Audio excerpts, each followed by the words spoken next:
once your conversions start to drop, Amazon's going to start showing you less. The most important metric is making sure that you have visibility into your items so that you can make an educated decision whether or not you should price. There are times where Amazon won't even show your advertisement because they don't want to give up their real estate to your item. So they're not even going to show your ad for any price. So you really have to understand, is the item not selling because nobody likes it, or is it not selling because nobody's seeing it and it's not converting? So if people are seeing the item, or you're spending money on advertising and people are seeing those advertisements and it's not converting, then you have to start pulling that lever of potentially bringing the price down. Action Insights. Hey everyone, welcome back to Action Insights. Today I'm super excited to have Hanan from AZ Seller Kit. We actually got connected through his partner Lenny. So he is one of the co-founders of AZ Seller Kit, which is an amazing tool. And I know a lot of sellers have questions around pricing. And this is something that Jason has been knee deep in for, goodness, I have no idea how long. Yeah, many years, at least 7 years. Yeah, so that's by this point, you definitely know the ins and outs of pricing, how to set pricing, how to think about pricing. And so I'm really stoked to get into all of that with you and definitely give some sellers insights on how they should be pricing products. But first off, I would love for you to quickly introduce yourself, how you got into this, and a little bit about what you do. Sure. We started out with actually retail stores in Manhattan. Around 1996, we used to sell music and movies, like a Tower Records type of store. We had 3 stores called Entertainment Outlet. From there, obviously, CDs and music and movies went down the drain. So in 2014, we'd actually been selling a lot of product on Amazon since 2001 as movies and music. 2014, we took that knowledge of selling product on Amazon and started using it to become what wasn't even an agency yet at that point. But we just started to help some people that were in industries that didn't know how to sell product on Amazon. We started off primarily in apparel, and we had a lot of software that we had built out previously to help manage an Amazon business with as a reseller of DVDs, and basically just grew our software background for years as an agency. And we eventually built out AZ Seller Kit to be a forward-facing tool of basically all of the software that we've been building out effectively for 20 years. The main feature that is kind of our hook that has made us popular is we're an automated repricer for private label sellers. So we have insight into tons of account data, a few hundred accounts that are currently on the software. And we're constantly speaking to our clients and learning what they're doing, and just have access to, 500,000 SKUs, honestly, that we're watching pricing on and watching conversions and session data. So it gives us a little bit of an advantage on just knowing what's happening in the marketplace. Then as an agency, we're also knee deep in all of this on a day-to-day basis. So we're more of an agency than we are a software. And then the software is really what we use to manage our business, and everybody else gets to gain from the fact that we're living in it every day.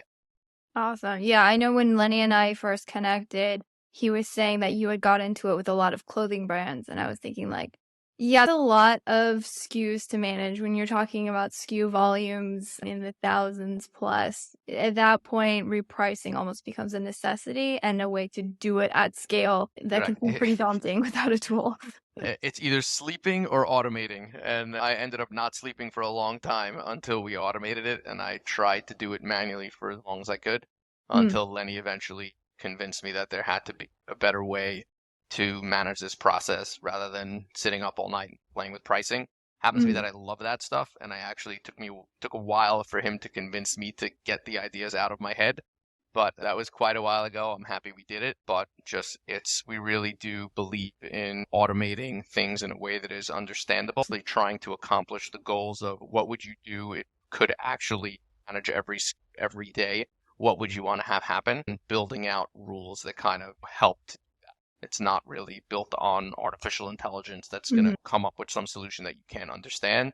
We really try and make sure we understand every data point, what we're doing, why we're doing it, and something that we have an answer for every question, because I need to understand what's happening. So that's generally how we built out the tool.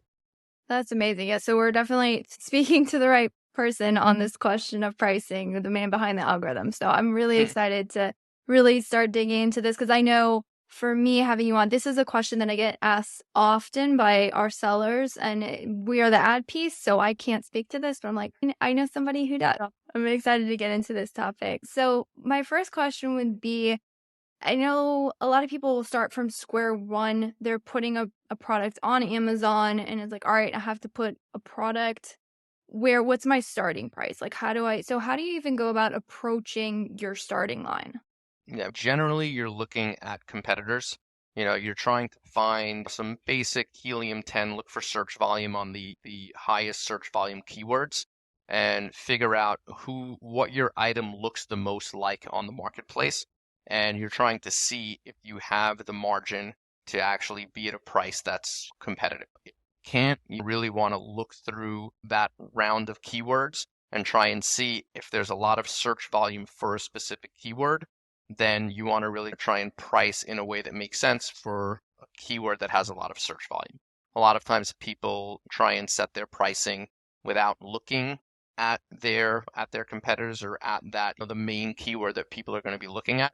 And you have to picture yourself as if you're on that page, what's it going to look like?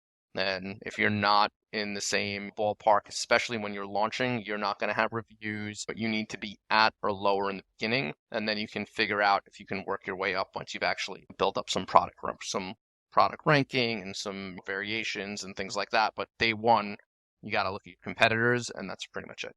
So pricing definitely should be factored into product vetting. Oh my goodness. Yeah. If you don't, then what else Yeah. is there to do? I would agree with that, but I've spoken to some people who say, oh, okay, to make profit, I have to sell it at X. And then you look at the market and you're like, unfortunately, that may or may not be possible. Yeah, no, and that's really where if you're going to be, you need visibility, and that's where you need ad Mm. spend, but you can spend money and then people are going to see it. This is where it's going to show up. And now that it's going to show up on this page, now what? Are people Yeah. going to want to buy your item for $5 more? Potentially. But what value proposition are you giving the customer to show them that they should spend $5 more? And even if you're $5 less, is that something where in this category someone wants it to be cheaper if it's a health item, you don't want to Mm. be cheaper than somebody else. But it really all starts with your baseline is who's ranking the best for the keywords that you're going after and start to do your analysis there. Yeah, that's a great way to evaluate a starting point. So then my next question would be, what are some of the things, like when it comes to price changes, what are some of the things that can influence or that can do for you? So the beauty of Amazon is there's so much data that you're actually getting. One of the main things that we look at is usually your sessions and your conversion rates. So there's two different places that you can see this data. One is in your business report section.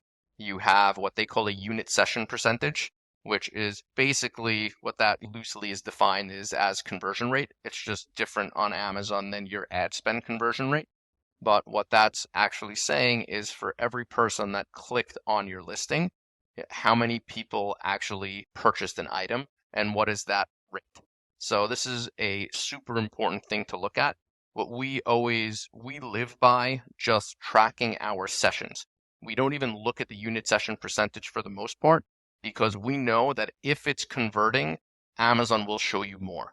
So if you can see a growth rate of your sessions, then that means ultimately that your item is going in the right direction. So now you have to now bring that back down to how is somebody going to actually see your item? And that's really where ad spend comes in. You're going to have no sessions unless you have some ad spend for these items. So in the beginning, you have to ramp up your ad spend, and in your ad spend console, you will see your conversion rate. So that's really going to start to really tell you if you're converting and people are seeing it. There are times where Amazon won't even show your advertisement because they don't think that on Black Friday, if that's an important weekend, that they don't want to give up their real estate to your item. So they're not even going to show your ad for any price because it's new, or which happened to us a lot over this weekend, where they didn't even want to advertise our items because they had so much money pouring in. They get paid for it. So if you're going to show your item and it's going to take an impression and you're not going to get a click, they're going to choose somebody else. So very often people will panic when they list their item and it's at $29.99, let's say, and it's not selling. So you really have to understand, is the item not selling because nobody likes it, or is it not selling because nobody's seeing it and it's not converting? So once you have that data point and you're looking at your ad spend, your conversion rate there, and then your overall session data and conversion rates, now you can start to paint a picture of, is this item actually being seen and does the customer actually like it? So some obvious flags are, if it actually is converting, then you have the ability to try and see if you can push a price up and see if you can maintain that conversion rate. Generally, when you see that you have sessions, so if people are seeing the item or you're spending money on advertising and people are seeing those advertisements and it's not converting, then you have to start pulling that lever of potentially bringing the price down. Very often, it may not be price, it may be listing optimization, it may be some keyword work. But if your very important piece is if you're seeing no session data or very low session data, that doesn't mean your listing needs to be optimized. It doesn't mean that your price needs to be reduced. It means that something needs to be tweaked either in your ad spend or in your overall strategy if you're not spending enough money on ads to get the customer to look at this item and then make a decision of, is the price even a factor? So that's really the most important metric, is making sure that you have visibility into your items so that you can make an educated decision whether or not you should price. That's a great way to quantify it. I think it makes total sense to look at it that way, because you're right. If there's no eyeballs on the product, how are you even going to evaluate if it's good or bad? I had a question, and it might be it depends on the category, but do you have a certain minimum number of sessions you would like to see So before you evaluate? yeah, Is I that mean, even possible? that's a constant discussion and Mm-hmm. constantly changes basically even in the time of year and in the Mm-hmm. category. And it's also very important to look at these things on a parent level. A lot of Mm-hmm. people have variations. Yeah. So if you have a variation that's getting no sessions and it's on a parent, that's different than if you have an entire parent that's not getting visibility. So if someone's looking at your parent listing and you have 4 items, and let's say there's a red, blue, white, and green item, if the green one's not getting any visibility and it's on a parent and the rest are, you may have no sessions on that. But if the parent has sessions, people are looking at it and they don't want it. They're not even clicking. So that's just a different mindset. So now the question becomes, what is a session count where you should say, this is low enough where I don't want to make a decision? We like to use 5 per day, as if we have less than 5 sessions, then it's as if it's no one seeing it. We push that up towards 8 to 10 come the season, where there's just that much more traffic on Amazon and there's just more people potentially shopping. But that number is a constant, balance of what's meaningful and what's not. 0 is 0, and everybody agrees on that. And there are a lot of times where you will literally have no sessions for these items, and we do what you do full agency level where we're managing accounts, and people will say, reduce the price, it's not selling. And just say, that's not the answer. You didn't want to advertise the item because you weren't committed to it, and now nobody's seeing it, so dropping the price has no value. So there's literally a 0 on the board for sessions, and they'll go through and say, drop by 20%. It's just an illogical conclusion. So if you want to actually make a move, so you have to spend money on advertising, because we always make the example, I'm a retailer at heart, that if the rack is in the stock room, it doesn't matter if you marked it down. And that's basically what people just get confused on Amazon. They just feel like if it's on Amazon, it's all on the floor. And that's not what it is. 0 sessions means your item is literally not on the retail floor. And you have to bring it to the floor in order to see if somebody actually even wants it. So that's really step 1 in the game, is just that analysis of when a customer saw it, what.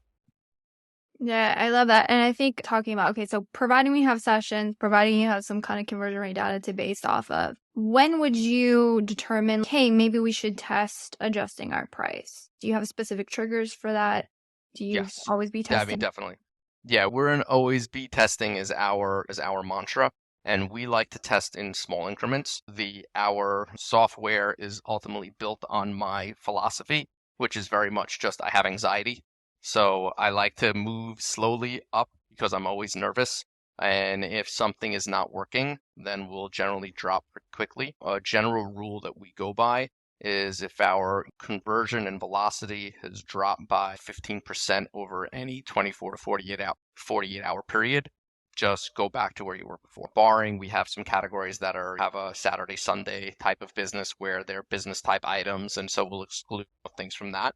But if it's a regular 7-day a week business, if you see 48 hours where an item is dropping in velocity because of a price change, then go down quickly.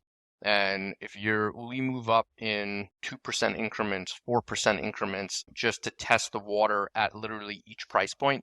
And what I've heard on different podcasts, webinars, people say that if you change a price, when Amazon sees a price change, it can negatively affect your BSR and your conversion and, where they show you. And that's absolutely not correct.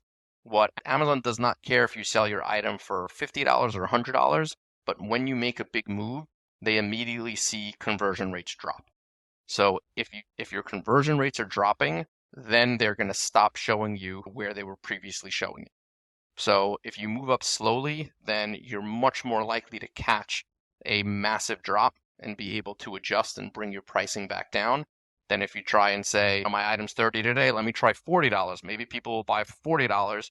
Then all of a sudden at $40, your conversions will instantly potentially go from 10 units a day to 0 a day. So the second Amazon sees you've gone for 6 hours without selling it, they're going to take you off that real estate section of being on page 1 or page 2, wherever you were showing whatever keywords you were ranking for.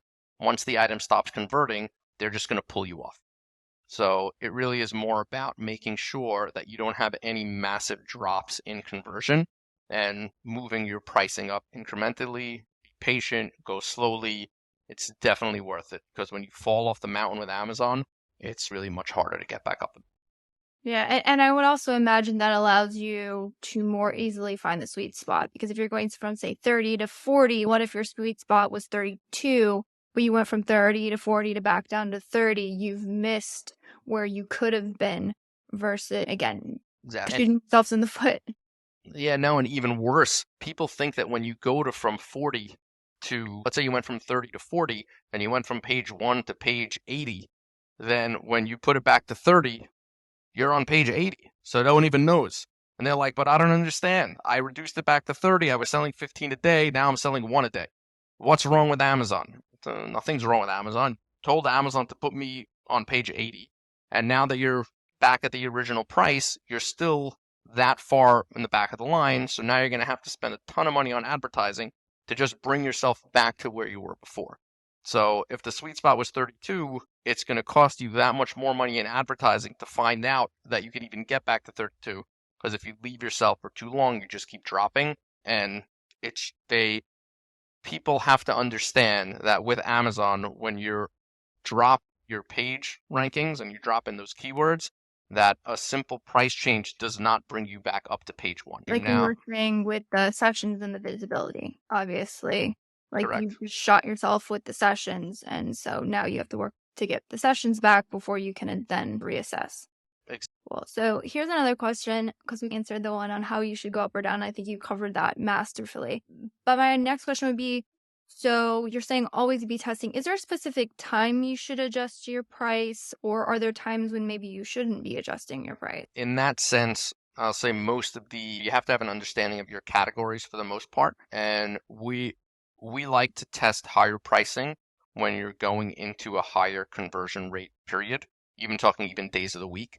So if your weekends are stronger, we usually would like to raise our prices on a Friday going into a stronger period, because you're already converting better, as opposed to if your Saturday and Sunday are your strongest and now you're dropping in conversions on Monday.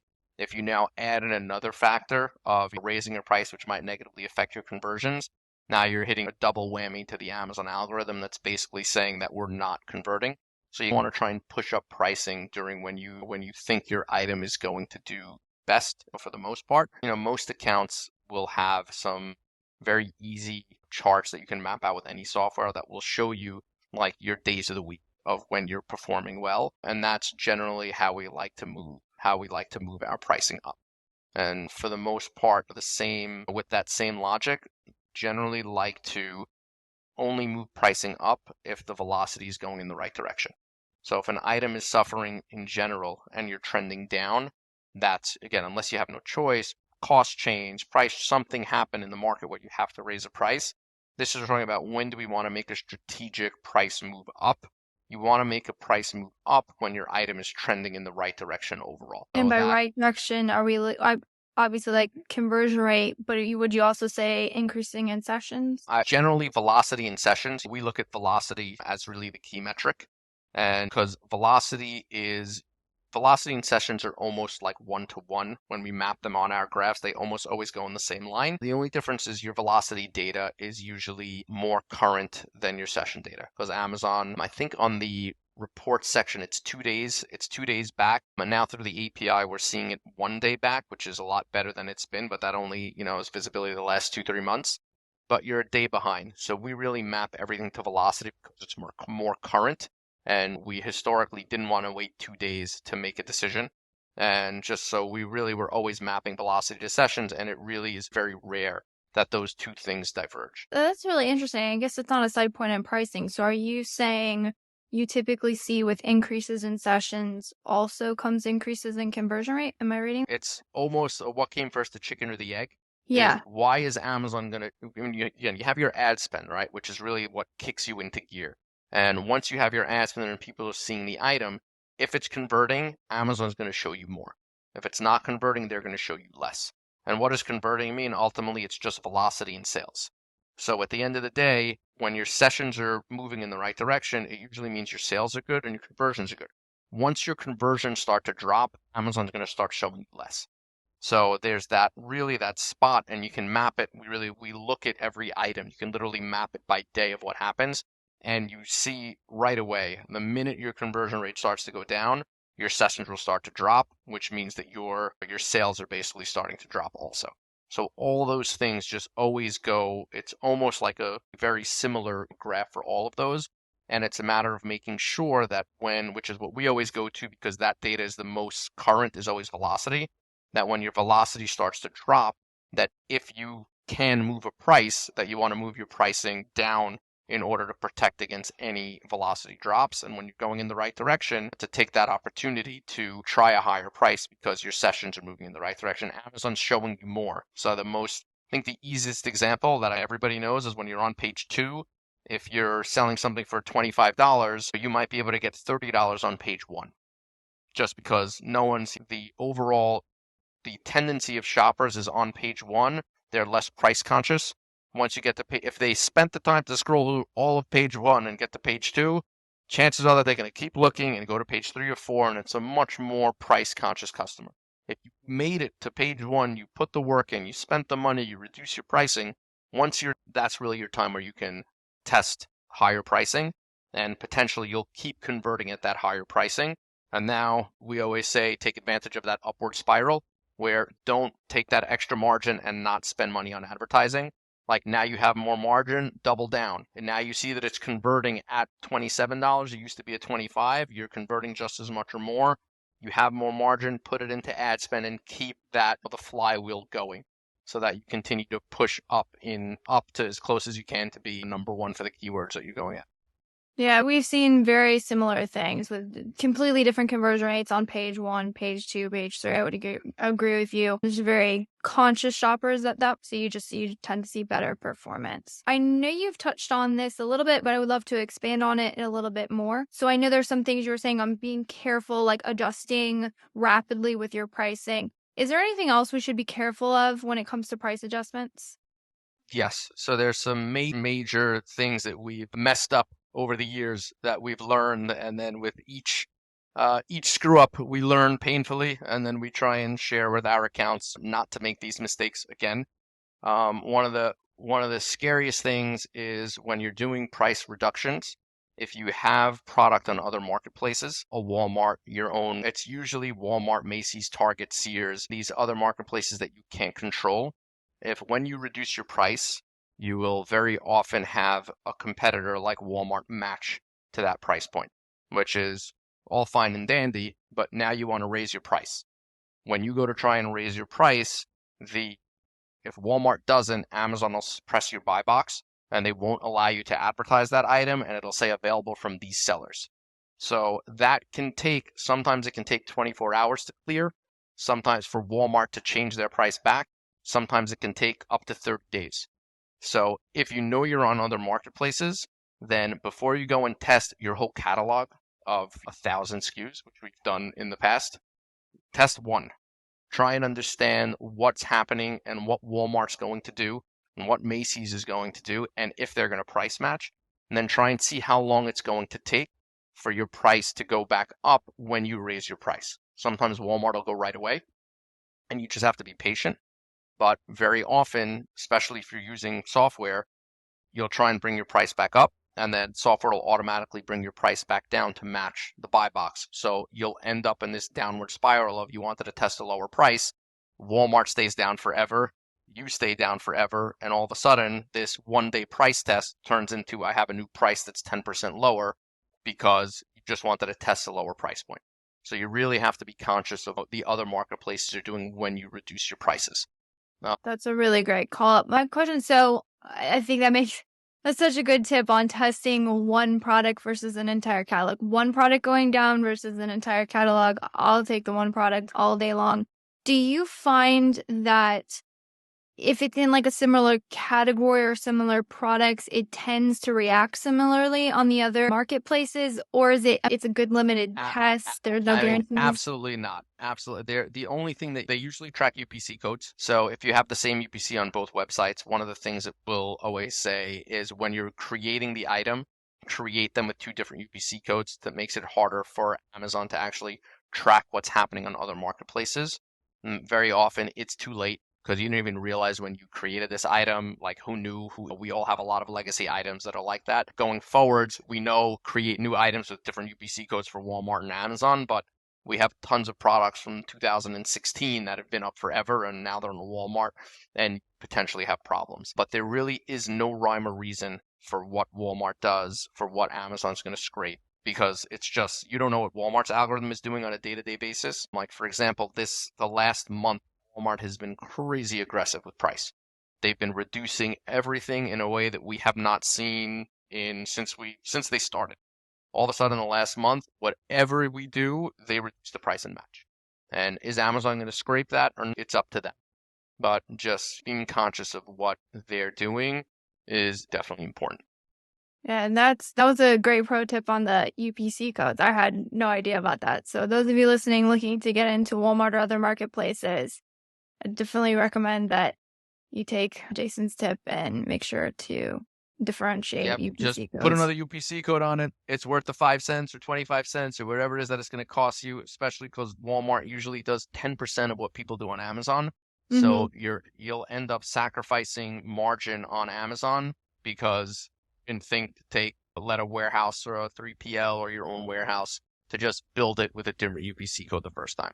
So it's definitely, Walmart is not anywhere close to Amazon, but when it comes to this stuff, it can cause a lot of heartache as far as pricing and the ability to. That's great. Again, great tip, and we appreciate you being willing to share hard-learned lessons with us. Yeah, more hard-learned lessons. Subscribe and save. A lot of people who do subscribe and save supplements, different foods, shampoos, whatever it is, those items as well, when Amazon will allow you to raise the price by within a 10% window of where your current price is when you're on subscribe and save. So if you want to reduce a price, you have to understand that when you reduce, that now you're limiting how much you can increase that price by in the future. Because if you're at 30 and then you reduce it to 27.50, the most you can go is back up to 30. Because or whatever that math is that I probably just messed up. No, 27 down 30, whatever it is, that 10% number.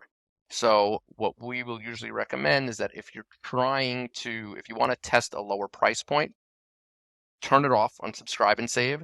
See if your conversions increase when you start to reduce that price. Then if you've reduced the price and you find that price point is now converting better, you have more sales, you're more profitable because of that new velocity, then turn subscribe and save back on. But if you actually do that, bring the price down and leave subscribe and save on, then you find when you want to go back up, now Amazon's going to give you some problems. And now you basically limited the ceiling for your item because you did a price test at a lower price point. And now you're going to suffer on your whole subscribe and save. And that's another pitfall. Yeah. Is there any other ones for us? Or I'm sure there's been plenty along the way. One of the other things that which is not as pertinent now, But if you want to do on Prime Day, Prime deals, Black Friday deals, Cyber Month, all these deals, Amazon's going to make you basically price it at 10% below your lowest price in the last 30 days.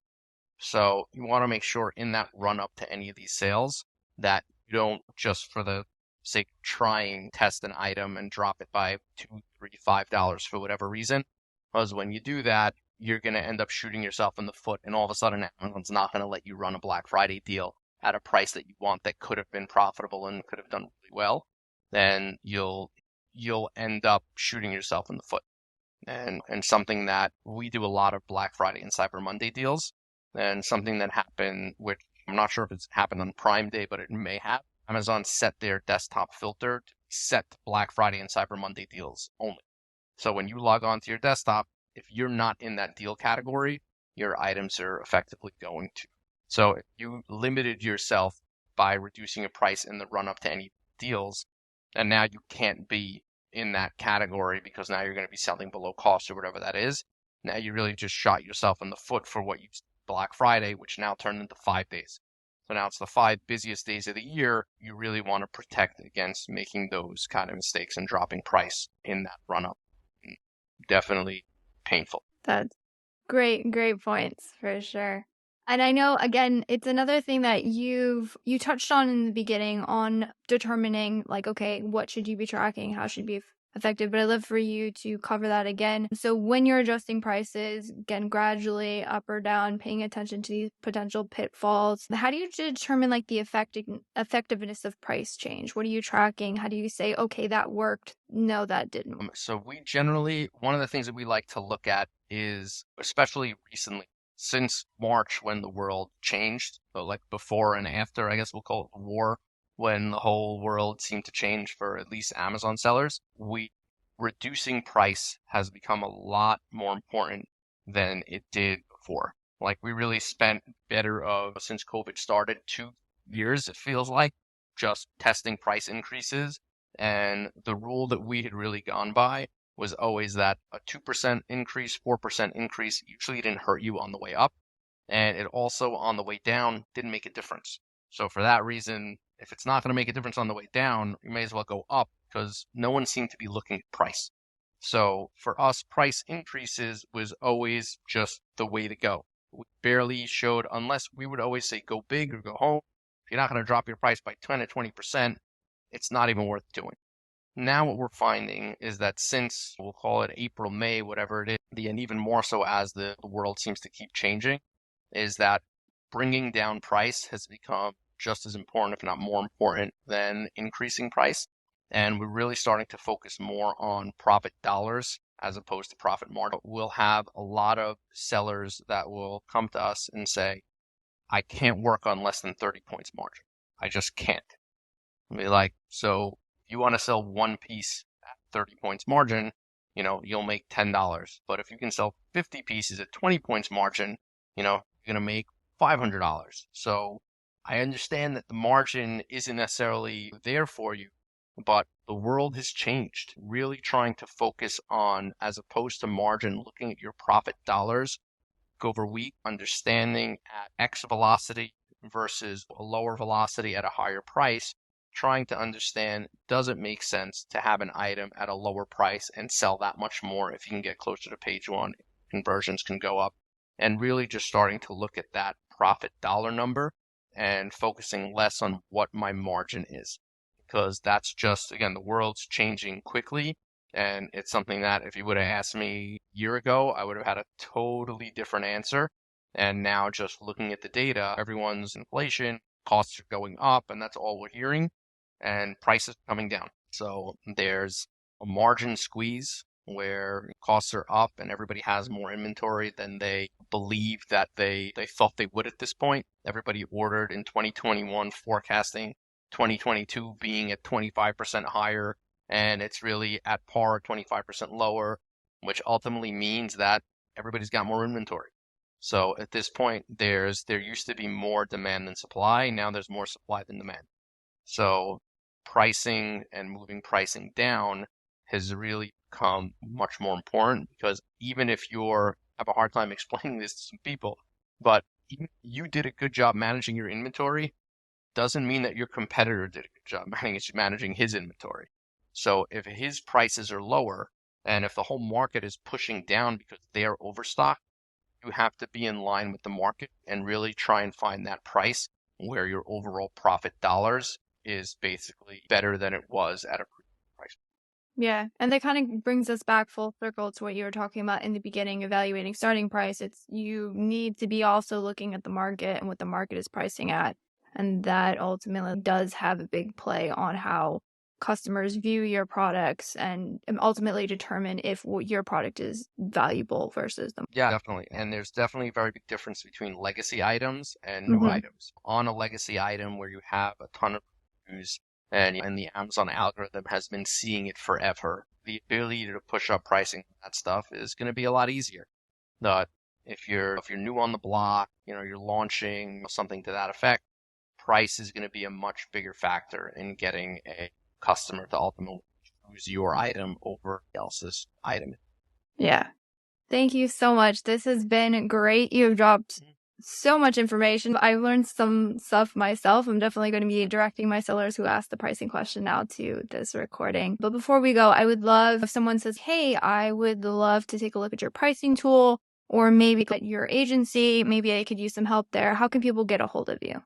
So azsellerkit.com is the website. We have a contact us button there. It'll go to myself or Tyler or Lenny or whoever's fielding the responses that day. The tool really does a lot of the things that we said here in an automated fashion, and we're very hands-on kind of how we treat things. So a lot of the feedback we've gotten from sellers who sign on with us is their expectation would be that they signed on to the tool and that they have to manage things themselves and take care of it.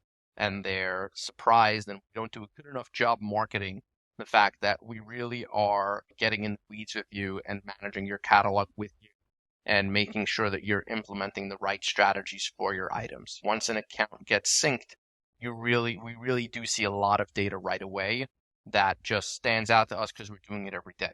So we're one part, and this is just really as the software, forget the agency side, but we're noticing we're pricing consultants in general, where we just see things that don't even deal with automation. We'll do an analysis of your catalog right away and then help to put in strategies that make sense for what your ultimate needs are.